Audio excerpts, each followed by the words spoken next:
I'm Jay Pitts, a real estate broker, agent, leader, and investor.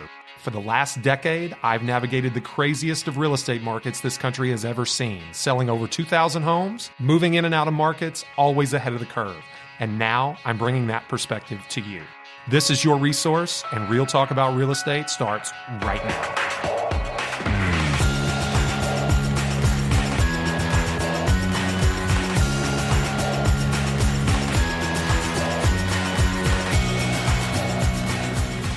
Hey everybody, welcome back to Resource Real Talk About Real Estate. I'm Gabe Pruitt. And I'm Jay Pitts. And today we're doing something a little bit different, Jay. Today, for the first time ever, we actually have an in-studio guest for our episode today. Absolutely. I mean, I couldn't be more excited, honestly. Like, we've been doing the phone interviews. We're 30-some-odd episodes deep into the show.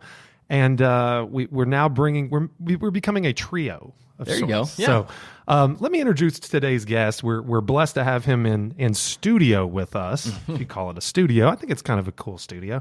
A gentleman that I have come to know through, a coaching organization that I'm a part of, different mastermind groups and such, and got the opportunity to spend some time with Mr. John Wentworth III. John, thank you for joining us. You got it, brother. Thank you for having me. Okay, now I'm going to do my best to make you blush. Okay, so I'm going to read some of these. I'm going to read some of this byline that I've got here. So John is from Michigan. He's a team leader from Michigan, a prolific team. In 2017, sold 360 homes for $100 million. So, bravo right there. I wish each of those 360 cost $100 million. Oh, no, of course. And well, that would be obscene. But yes, for a total of $100 million in sales volume, number one team in the RE/MAX of Michigan region, creator of the Went and Worth It video feature, where he goes out and interviews local businesses and business owners and supports. That's been a lot of fun. Yeah, I can guarantee it, man. I literally, Gabe can attest, I saw your episode at the gym. What's the name of the gym? Powerhouse? That's Powerhouse. Right. You showed me that. That's right. I sent Gabe the video and I go, this. That was it. This! Exclamation point. So Went and Worth It, Thoroughbred Podcast, a newer venture for you, getting into the world of podcasting. Second episode dropping today? Yep, second one's dropping today. And definitely a new adventure. We'll see where that leads. But like you, right? Just a lot of great content to share with people. So Absolutely. Excited for that. Absolutely. So you can find that at thoroughbredpodcast.com. You can also find it on SoundCloud, iTunes, the Apple Podcast app if you're an iPhone user. And we'll drop a link to it in the notes today. Absolutely. Too. We'll have links to all John's stuff in our show notes on the website, which you can obviously always find at resourcepodcast.net. So, John, I mean, let's just keep it conversational. I think as I sit here and I look over and I see your shirt, One Team, One Dream. I've seen that. Yeah, I've actually seen. I think actually you wore that at Agent 2021. I wear this often, and I did wear it at Agent 2021. Yeah. So John, you've heard me speak, and Gabe and I kind of wax poetic about content marketing and things that we've learned, and Gary Vaynerchuk and this and that and the other. But John was with me in Miami in January to hear Gary speak and a group of speakers that really brought a lot of attention to content marketing. But that's just it, what you said before, having something to say. And I think the reason I really wanted to have you on the podcast is I was wondering, so I'm ready to hear. No, it's just... By the way, thank you very much. I'm excited to be here. Absolutely. I had nothing else to do, so I drove to Kentucky to be on this podcast. I was so excited that just someone wanted to listen to me. We're honored that you made the trip. Oh, thank you very I think much. you might have had some other business, but that's okay. We'll settle for being a stop along the way. That is definitely something that you've honored us with. So. No, I appreciate it. I'm glad to be here. Okay, so what strikes me about you, number one, is just genuineness. And I mean that in all sincerity. Thank you, definitely. I think you seem to have impact on the people that I know are very, very adept at what they do. And to be able to have impact on that audience, it says something special about you. I know that your team, in my experience, and we've actually conversed, I've spoken to some of your team members and such, they seem to have just 100% belief and in the vision and the way that you're leading them. And so I actually heard something the other day, which was really, really super interesting. And it's, part of the 5 a.m. club where, the point that really resonated with me is if you can't articulate your vision to your team, how can you expect them to articulate theirs to you? Right. And so, I had every intention of bringing this up here on this podcast as we discussed, but I mean, really, I guess just a broad question. How do you make such a compelling message to your team that gets them to follow you in the way that they do?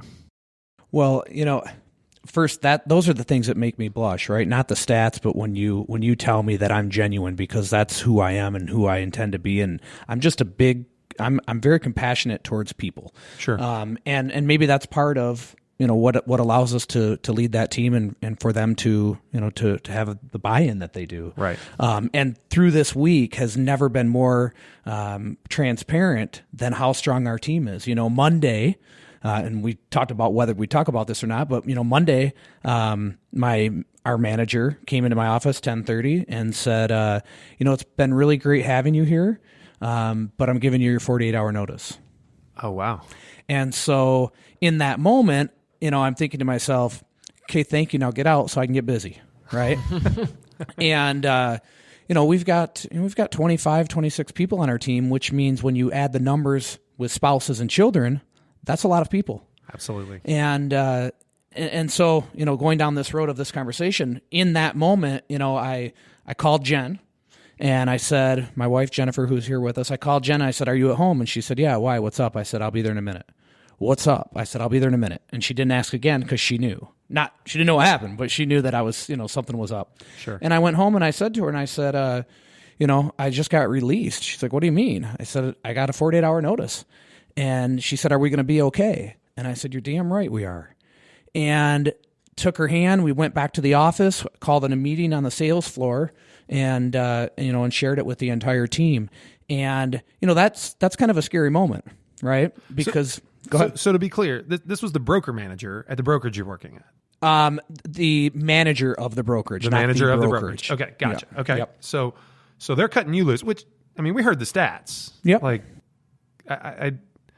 I actually don't. I mean, I don't even know what to say to that. Like, I mean, I'm a broker owner here, and $100 million in sales. Like, I mean, that's not pretty. typically That's the pretty type of serious. person you fire. Yeah, I think when you challenge the status quo, Yeah. right, people don't love that, True. and I do that. Sure. And I always am, because I think that real estate can be so much better than it is. When I got in the industry initially, my goal was to change people's perspective of the industry. And I know that we've done that with our team, but I still see throughout, all over the country. I mean, it's like anything else. There are very good school teachers, and there are some that maybe aren't so good. And it's on every level of every professionalism.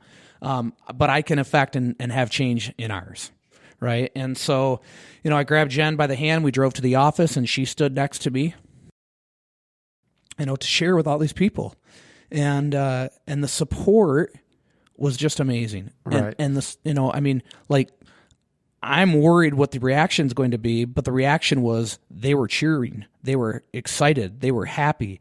And in that moment, you realize just how much you're trusted, and just how much, people believe in you, and they believe in each other also. It's not just about me. I mean, that's the thing with our team. I'm not the only leader. They're all leaders in their own fashion. And I think you have to let them do that. You've got to be able to do that. And so, it was, in 48 hours, I think we did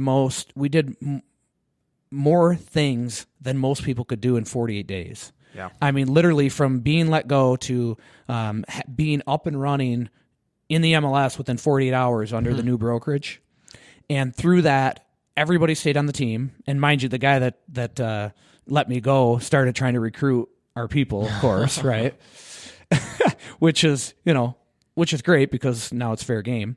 But I'm super excited for it, because I know that everyone has always asked me, when are you leaving? When are you leaving? When are you leaving? And I said, when the time is right. I never wanted to leave out of ego. Right. Right. I think too often, people want our names become our brands. Sure. Right. And it just is what it is. And so I think too often people want to throw their name up on a big plaque and say, I own a business and I'm by myself. And I never wanted to do that. I in fact shied from that. So it's I'm super excited for it. The timing was right, because it had to be. And, we get comfortable a little bit too, right?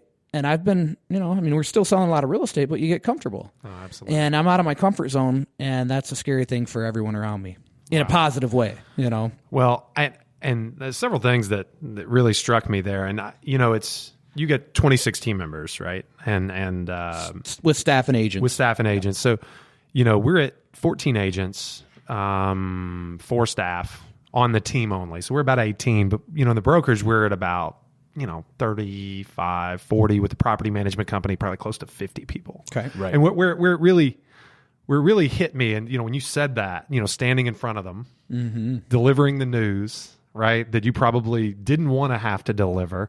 I'm hearing that, and the hair on my arms is standing up. And, I haven't yet been in that position where I had to address them in such a serious manner. But, I have moments. I have moments where they all look to me for an answer. And I tell you, when it really resonated this year when we had our holiday party and we had experienced such growth in the past year. Yeah. And I stood there in the same room that we were in the year before, and I stand up to address the group. And last year, the room is half empty. And this year, standing room people only. are spilling out into the hall. And I realized, wow, this is something special. Yes. Okay. And these people, and there's something about the spouses, and some of them had kids, and some of the, and seeing all the ripple effect impact that is there. The people that you don't see every day, that your decisions indirectly affect. Right. Exactly. And that's just really awesome. And that, honestly, in a nutshell, man, that's exactly why I wanted you here, because I wanted our listeners to be able to hear that. And you didn't know about that happening until you got here today. And yeah, so, literally. It's just, again, it's the right timing, because my belief is that the Lord defines my path, right? And I can either listen or I cannot. And when I said, people, when are you going to leave? When are you going to leave? I said, when the time is right. And I think that God said, John, you've got a lot of things going in the right direction right now, and just gave me that push. Just go on, keep going. You got to get going. And so I'm never a moment was someone said to me, are you scared? And I said, well, it's kind of scary, but I'm not afraid. Right. In fact, the opposite. I mean, I've been so flipping fired up. I've barely slept the last 4 weeks or the last 4 days, not because I'm in bed worrying, because I'm like, okay, I need sunlight so I can go do the next thing. Yeah. So it's been awesome. I'm super excited for it. No, that's really good, man. And, I get similar questions. I'm a RE/MAX broker owner here, and we get questions all the time. Well, especially in our circles, right? Yep. Like there's all these impressive people, all these people that have done all these things, and all different, like, diverse backgrounds, and theories about how the business should be done. And some people are extremely passionate about brand building, right? Sure. And my brand building happens at the team level. Like, I let RE/MAX take care of my brokerage brand. Right. But even then, we're trying to take our own little spin on what RE/MAX is. I mean, I've made no secret about the fact that I'm literally 25 years younger than the next RE/MAX broker in town. Right. So we are different than all other RE/MAX offices Sure. in this market, and I intend to be. But at the same time, I think that's what happens when you have success. People wonder when you're going to level up. Right. They wonder when you're going to make it more about you, but that doesn't sound like what you're doing here. No, and that goes back to, I've always, for the last 3 years, people have been asking me this, and we probably could have done it at any time, but I never wanted to do it out of ego. I don't do anything out of ego, and that doesn't mean you can't carry a little bit of a chip on your shoulder, right? Sure. But it's not about me, it's about the team, and it always will be. And that goes back to being able to go through these last 4 days, and, one of the guys was offered 100% for free for life, and he didn't leave. No. And that's special right there. And that's one of the things that I want to focus on for a second, because maybe one of the most remarkable parts about that story that can be easy to glaze over is, like you mentioned, you were scared to tell them all the news, but you've got an entire group of people who are probably really scared too, and yet all of them trusted you enough in that moment to follow you. I don't think that happened then. There had to be something that happened before that established that trust. What kind of things did you do to make your team trust you enough to do something like that? Well, I think that goes back to, just working out of a position of truth, and just always doing what you think is right instead of what's right now, and that's our business as a whole, right? I think that integrity, first of all, I think you have to lead with your heart. If you're leading with numbers, then, it's going to catch up to you. You've got to lead with your heart. And if you're passionate about something, generally you do, right? And I'm passionate about people. I mean, that's my passion, right? That's why I hug everybody, because I love people. I'm very compassionate about people because of the shit that I've endured in my life, especially in my childhood. And it leads me to understand that everybody has a story, right? Everybody has pains. Everybody has, dreams. But at the end of the day, we're all the same. Yeah. And so so being compassionate towards people, I think, is probably the main thing in that, where that trust begins, because we're very transparent in what we do. I'm always trying to involve my team with me. Like when we go on trips, I want my team there because they're, and there is a fine line, right? I mean, my heart is my place of genius, but also my heart can get in the way a little bit. Right. But I'd rather it be that way any day of the week than leading with, numbers and profit and whatever that is, because I think that would not have got our team through. There's never been enough money to keep a relationship together. And that goes back to splits, right? I mean, same thing. There's never enough money to keep a relationship together. And you can go down that road and chase money, but it doesn't provide any guarantee of anything. So I think just being honest, just being genuine, truly loving people. Like, our office, every day I walk in that door and I go hug every single person. And, saying that makes me emotional because I don't think about doing that. I just do it. Yeah. That's just who I am. And so I think that's the core of it. Well, Gabe, and I think everything John said is right on point, because it's not one thing, it's not a couple things that he does to build that trust. It's everything that he does. Sure. It's the way he approaches every single situation. And that's something that you have or you don't have. Mm-hmm. Honestly, the best leaders, I believe, of course, they're honed, they're trained, they're, perfected, right, with experience and trials and tribulations. But I honestly believe the best leaders are born. And truthfully, you can't fake that. You can't fake caring about somebody. No. Yeah. You can't. And genuinely just being able to express your emotion in a way that's positive and productive, that leads people where they want to go. Mm-hmm. I often say, John, and you may not know this about me, man, but my career is a tale of two teams. Okay. And I haven't even really shared it on the podcast much, but Gabe was around for this in 2015. 2015 was my best year ever. Okay. And it was also the year that we opened this company, and we did 370 deals. And I had a senior group, right? An experienced group. Now, you may have heard along the line somewhere that I was listed and sold a ton of bank foreclosures. I did. That was the early part of my career. And that progressed and progressed and progressed. And as that business was backsliding, we surged on the regular stuff. And I had, 6 agents that did 40 plus deals a piece. And I did 120 myself. Right. And we literally, with 6 or 7 agents, did 375 deals and crushed it. And, Kentucky, our sales price is a little lower than yours, and especially back then. Well, what is your average sale price? Average sales price here is 180. Okay. What is your team's average sales price? Team average is slightly above 200. We're at 280 for last year. Okay. So a little bit more. Back then it was even lower. Louisville has sharply inclined in prices over the last 5 years. Back then it was about 120. Okay. With the bank foreclosure kind of dragging it down a little bit.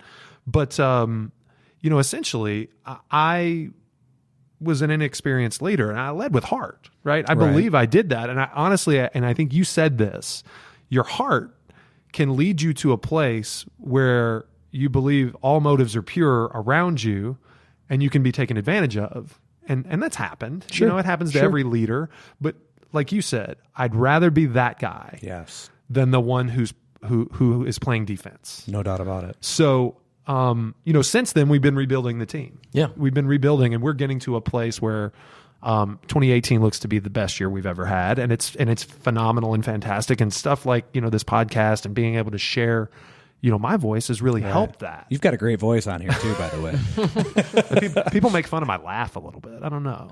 At least maybe that's just my wife. But look, anyway, no, I can't get her to listen. I don't know about that. She hears enough. That she does, right? She does. I'll ask Jen. Did you watch the last Wentworth it? No. No. I haven't seen it yet. No. It's been out a month. Is that going to happen? No.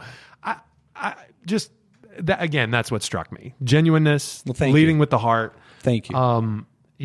I can imagine that those people would do a lot for you. As I would for them. And I think that's the parallel, right? Is that Right. I don't ask them to do anything I wouldn't do. But you wouldn't ask anything unreasonable either. And I think they know that. True. You know, Yeah. they know that anything and can trust being the operative word, right? Sure.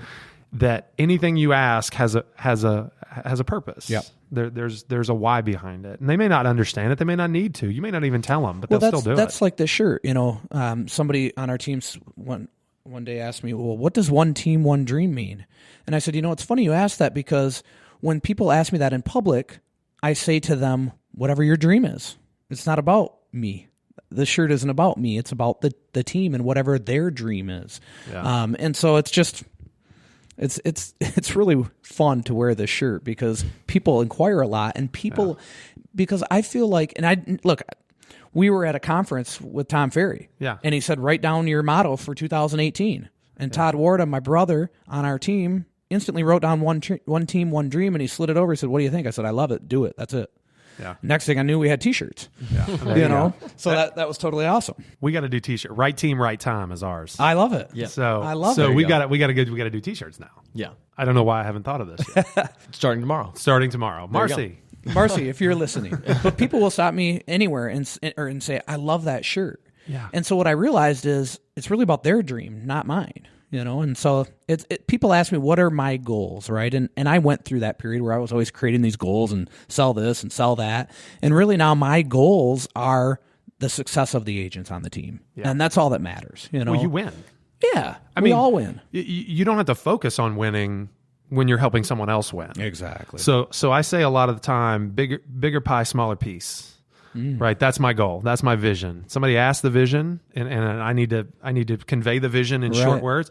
Bigger pie, smaller piece. I like it. Basically, that just simply means that my smaller fraction of that larger pie is more than I had before. Yep. Okay, and I get to impact the lives of more people doing it. And honestly, like nothing makes me happier. People ask how well we do. I quote, I've got this many Platinum Club agents that are on my team. I got this many 100% Club agents. It's not about me. Right. It's about them, but that's really cool. And that shines through, which is why we sit here today, because we go on these conferences, right? And, you know, Tom Ferry and all the other things we do, we meet hundreds of people. Sure. And then there are always a few that gravitate towards each other, right? And I mean, so you look, you and I and Dustin and Jason Will and just the people that kind of have our same mindset and our same beliefs. It's not about the numbers, it's about the people. Well, I'm glad you said something about gravitating towards each other, right? I mean, it sounds like you have a very special team based on the way that you're talking about them, but how difficult is it to find a group of people, and I don't know if it's just you or if it has something to do with these people, that all think and feel and have the same kind of direction as each other? It sounds like you have a group that maybe they happened over time, but their company culture sounds like everyone is on the same page about John coming in the office and hugging everybody each morning. I mean, and it becomes hard to have this team vision, I'm sure, if you've got half of your people that are bought in and half of your people that are on the fence. So when does that happen and how does that happen? I think it happens before they even are on the team.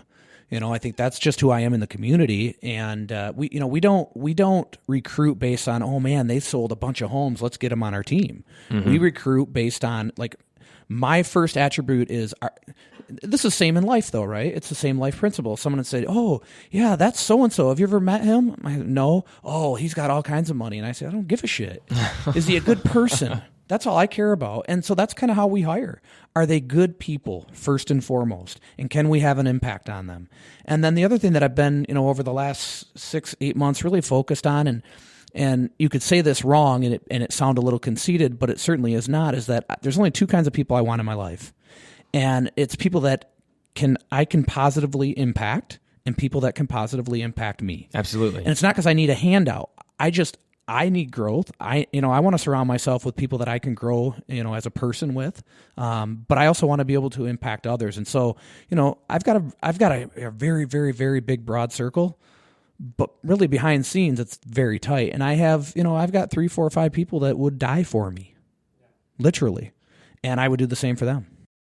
Well, I mean, I was always told that you can count the number of people on one hand that will truly be there for you when all else fails. No, one hand or less. And I think if you can fill one hand, you're pretty lucky. Yeah. And I don't doubt that, John. I really don't doubt that about you. Because I believe that you give them the same thing in return. You say that and it just brings tears to my eyes because, we talk about those number of people on one hand, and here 25 just followed me, in the most crazy change in their lives.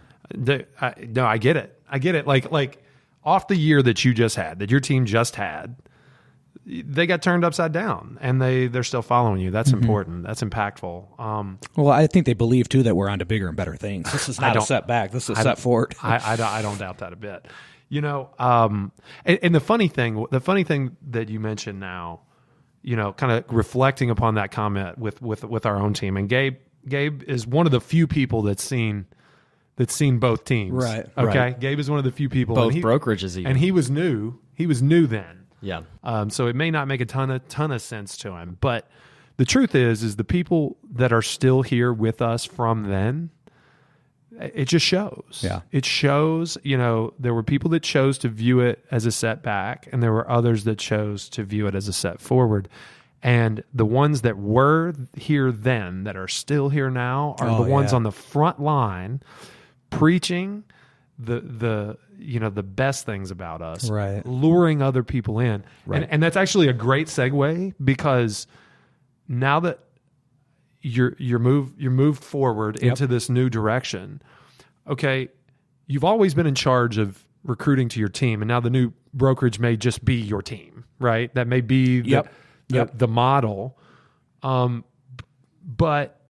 I think it has to be, because for us, in the position we're in now, not now, but what we've created, it has to stay that. And that's what keeps it cohesive, because I think that for us to try to, we know there are other models, right?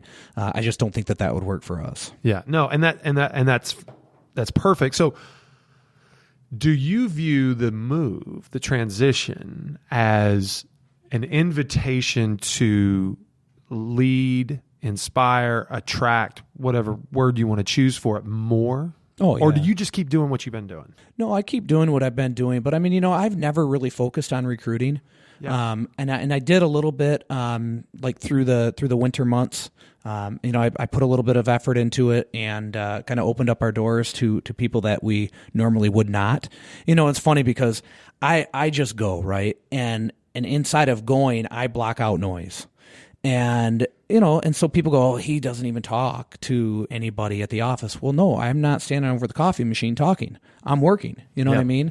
But now it's like, okay, let's talk about this. Let's talk about how do we open the doors to just serving more people. And like I said, what inspires me is I want to take that agent that's selling, 3, 4, 5 million a year, and I know I can instantly double them. But I think the important thing is not just, hey, selling more houses. It's having the sustainability to do it no matter what. Like right now, the market's really good, right? A lot of people can sell stuff. What happens when it changes again? Because it will. It always does.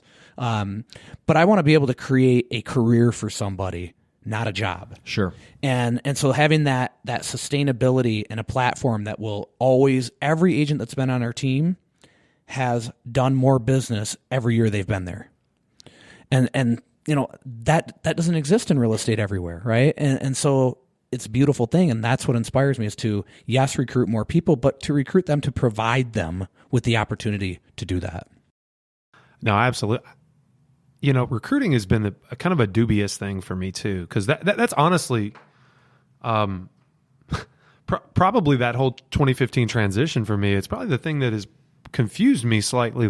Not slightly. It's confused me the most. It's confused me a lot. You should have seen the look on his face. He's very confused by that. I'm confused by my own statement.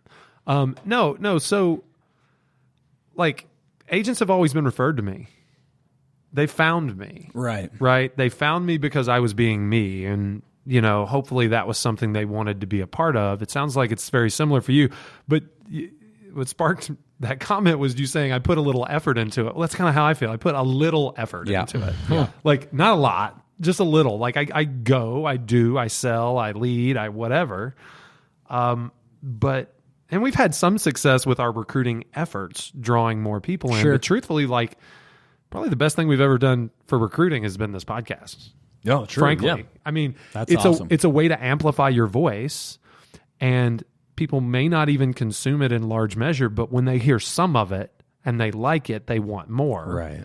And then it's given us an opportunity to just really just kind of expand that audience. And so what I found is other agents in this market start asking me questions. This starts by, I get an email. Oh, the podcast is great. And then next thing you know, we're having coffee, and next thing you know, they're touring the office and sitting in on meetings, and it happens. That's the key. When you mentioned sitting in on meetings. So for us, I just started reaching out to people in here. This is really funny. So, I put together a list of all of the agents in our marketplace that I liked, that I thought were good people. Jay's got that on his wall. Really? So. Right in there. Yeah, just people that I like. People that, here's what I looked at was, I remember when I started in real estate, like anybody, right? I mean, bro, I didn't even have a tie. I had no money. I went to TJ Maxx and put shit on layaway, literally. And so I remember the people that treated me good when I started. You know what I mean? And I remember the people that didn't. And so same thing, I treat even the new agents that, take care of them the way you would anybody else. And so I put together this list of the people that I liked, and I just started emailing them, and I would send them videos and kind of start coaching them a little bit, whether they wanted it or not. A couple people deleted it, but not many. And then I put on a meeting outside of the office, off-site, where we did our team meeting first, and then we followed it up with a coaching session. And I didn't realize that was going to turn into recruiting. Yeah. I was just trying to share with these people. But when they sat through our office meeting, like, they were ready to join. Because they see the environment, they see the truth, right? Because I think people have a perception of us, and then they see the truth, and they're like, wow, I'm not getting any training. I'm not getting any inspiration. None of the support. None of the leads. I'm not getting anything. I've got a desk, 4 walls, and a key. Yeah. And that's if that. Well, right. and look, this goes back to what Congrats, you got a desk. Yeah, they got a desk. Yeah, you got to stand. But this goes back to what we talked about, and it's not about throwing anybody under the bus. I just think that the real estate model, as in those specific spaces, are broken. It's all about, hey, get a heartbeat. Literally, there's offices in our community. They'll put a sign out front that says "Now hiring agents." And it's like, so literally, just if you have a heartbeat, you can fog up a mirror. Yeah, if you can fog up a mirror and flush the toilet, you got a job. Just devalue yourself. Like that's the thing that, like, okay, so Gabe and I, we talk about value a lot. Every single episode we talk about value. Well, let's do it. Every single episode we talk about value. And there's nothing worse than a real estate company, a real estate agent, whatever, devaluing themselves. Yeah. We're now hiring signs devalue you. It's like, why wouldn't they ask you for a discount on your commission? Like, if you're that much of a commodity, like, why would I pay you? Why would I? It's so funny. Agents, I've got a spreadsheet in here on this computer right now. Agents I like. Right. And I got fed up with recruiting, literally, and I said, screw it. I'm just going to come up with a list of agents I like. And I'm going to call them. And this is so simple. And this would be I hope you do Honey, this. write this down. I hope you do this because it would kill. Right. It has killed for us. Gabe just knows where I'm going. I literally call them and I say, hey, it's Jay Pitts. I'm not sure if you know, but do they say who? Who are you? No, usually they know me. If I like them, they at least know. They say me. VJ Pitts?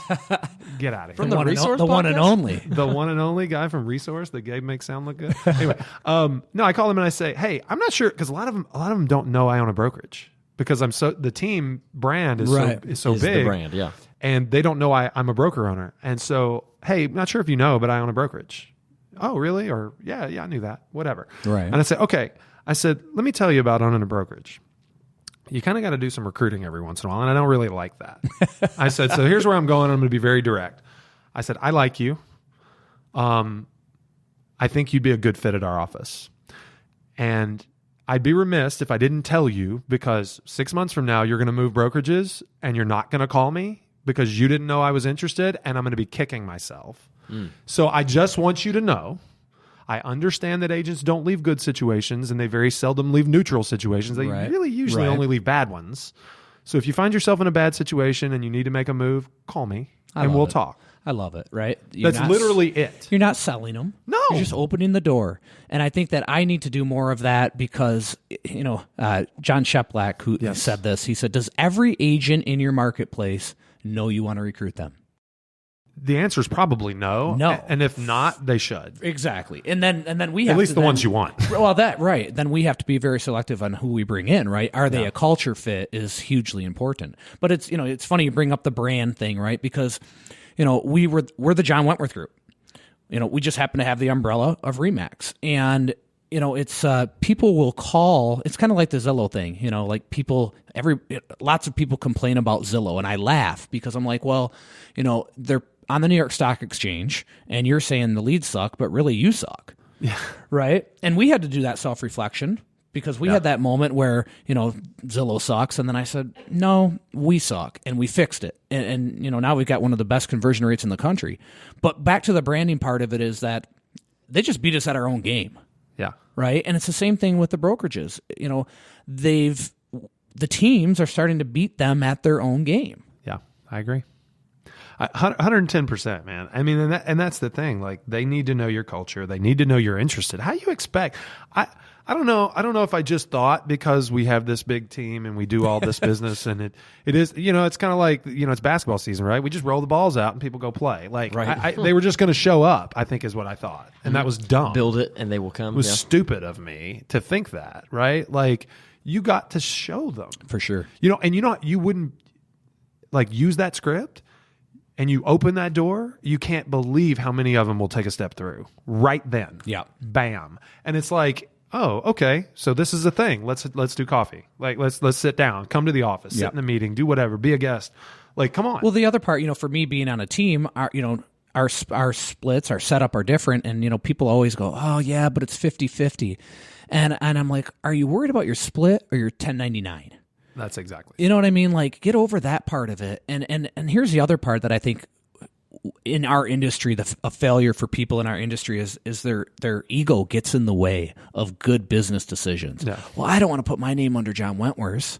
Well, my name doesn't even matter. It's just a brand now that we've built in our community, right? People would call me and complain to me about a realtor. And this is no bash on Remax. I had a great career there. I loved everything about it. I learned a ton. I enjoyed a lot of people inside of that industry. It's the next chapter. But people would call to me and complain to me about another Remax agent that I've never even met. Not on your team. I've never even met them. I don't even know who they are because they think that I get those own calls. it. Mm-hmm. So it's just, to me, I've always been into marketing, and that's how we've really grown our business, right? I mean, when I sold my first house, I put money back into it and, started doing things that no one else was doing in our marketplace. And just to build the brand. And that's what everything is about right now. It's about building the brand.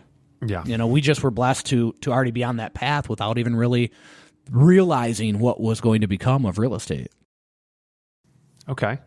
So let's talk about that then. Let's talk about Gabe jokes because he says that there's a few words I say in every episode. Value is one, tactical is the other. Mm-hmm. So let's get tactical. Sure. We need a t-shirt for that one too. That's the other t-shirt. Let's get tactical for a moment. So how do you build your brand? I mean, just one thing. I mean, obviously content marketing is a big thing. Yep. I mean, we heard about your shows and the video blog is amazing, by the way. Thank you. I saw that recently much. And like you in the car with your daughter. Oh, gosh. I watched that episode and I just, it touches my heart. And really, this is for me, the bigger picture is, and I don't want to go deep into I don't care, but it's not my intent anyway, is, I'm very driven to share my story, my life story, my childhood, because I believe I can have a big impact on other people that have experienced the things that I've experienced. And it's tough stuff. And so that was part of that episode with her was I was speaking to, a group at the church. Yeah. I started to share a little bit of that, but I had to hold back because my daughter was there. But that's the impact I want to have on people is just, when it's all said and done, those numbers aren't going to matter. No. How many houses we sold aren't going to matter. Now inside of that though, there's so many great relationships that are built. Oh. I look at my wife and I, probably all of our closest friends, we met through real estate early in the early stages. And I love that. That's awesome. And so How do you build the brand? I think many ways. No, well, give me one thing, tactical piece, unique to you, something that's had a lot of impact. John, genuineness and inspiration is a big part of what you do. I know. I've heard your story. Sure. You did? What is? Wait, which story? Hold on. No. So talk. Just one thing. What do you do? What do you say to your team? What do you? I don't know. Give me something. Just give me something that is unique to you, that is in the brand building space, that lets the public know who your team is and what they're about. I mean, other than the T-shirt, of course. The T-shirt is new, and all those, the video and all those things are new, right? Yeah. So that's not how we built our brand. No, it's just that's next step. That's next step. When I look back at how did we build this brand, I don't think you can turn a switch and build a brand. I think it takes a lot of time. I don't think yes, there's enough money to build a brand, but we don't have it. Like I always remember when Gatorade first came out, and for a month all they did was run this commercial with a damn G. It's just a picture of a G, and everybody's like, "What is that? What is that? What is that?" And then it became Gatorade. So they had enough money to do that. We don't. You've got to do it through I believe doing good business over and over and over and over and over. And that's social proof. Yeah. And in real estate, to me, that's what builds a brand because, again, anybody can sell a house, but not anybody can do it the right way. And that's what has longevity. And that's, to me, the only way that you can really, people will, especially now, real estate's hot, right? Everybody wants to be a realtor. People will pop in, but the ability to last, or I look at the people that were on top and fell off because of two reasons. One, the integrity aspect got in the way, or number two, they stopped branding themselves. They stopped marketing. And I think that the marketing is probably like when things get bad, you scale back on a lot of things, but you don't scale back on marketing. So one of the things that was huge for us is we bought a double full-page ad in our local paper. And, we're talking in the beginning, right? That was a big play to help us build that brand because nobody else was doing it. And it was in the middle. And so we were able to share, hey, these are the homes for sale, and here's all the homes we sold. And then in the holiday season, we do a 4-pager. And that was awesome. That really helped us grow. And this year we stopped doing that because that's just not where the eyes are anymore. So I think it's just always, again, maybe this goes back to what I talked about earlier, that self-reflection. You've got to always be able to look in the mirror and how am I going to get better today? And you have to be able to do that with your business because when you think that you're not vulnerable, you're most vulnerable. Absolutely. So it's funny that you talked about the double page ad. So my father's in the business. I grew up in the business. Yep. So much smaller town in Kentucky, about an hour south here. Excuse me. So 2005, number 6 in the Wall Street Journal. The lists are much bigger now, but I don't know if it was like the top 100 then. He did 576 transactions or something. So he had double full page and 15 pages in the Homes book. 15 pages twice a month in the Homes book. I mean, that's what he did. It's how he built a brand. Today people do it with content marketing. People do it with social media. I mean, we jumped on Facebook ads really early with no capture or nothing, not trying to peel leads. And we've done that too, but just trying to feed the public, the perception of this brand. Yeah, I think that's important too. I mean, and we used to do that with the postcards. Sell a home, send the subdivision a postcard. That made sense, and that worked. Yeah. And that still works, by the way. Yeah. Like if you have a tactical plan with that. So here's one that works, right? You sell a home. Well, first you list it. You market the heck out of it. Then you market that it's pending. Then you market that it's sold. And by the time you do that, you're listing the next one in the subdivision. Yeah. And that always works every time. It absolutely does. It's just breaking into, a geographic farm. So, but I don't think it works without the first thing you said. For sure. And that is, really just doing good business. And that goes back to an episode of a few weeks back. We talked about leaving a lasting impression. Right. And that lasting impression, that feel, I'm thinking about like the quote where they say, people forget what you did, but they never forget how you made them feel. Right. Like, and I know that gets thrown around a lot or whatever. I don't even know who said it. I think it was like Maya Angelou or something. Anyway, but they don't. He painted it. They literally don't forget how you make them feel. So Dude, this has been really, really helpful. I think we're just about out of time, but I really would like to maybe, You're not going to try to get me to cry, are you? No, absolutely, absolutely not. It's not very hard. I'm in touch with my feminine side. Right? No, absolutely not. Absolutely not. I've asked you to get tactical. We've talked broad scale a lot. We could go forever. We could. Yeah. We could. I mean, we both, I'm sure, like to talk. Which, by the way, my wife is a supreme introvert, and she just tunes me out.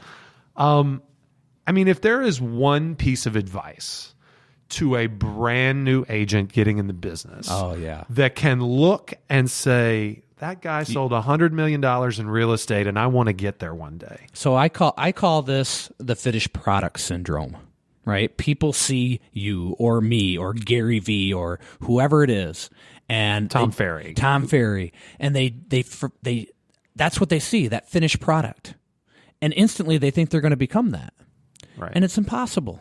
Right. And again, if you had the money to do it, you would still have to have the integrity and the drive and the grit to back it. So I guess I didn't even let you finish, but that pops out at me right away. No, I think you got it. I think what you're saying, and tell me if I'm wrong, is don't expect it to happen overnight.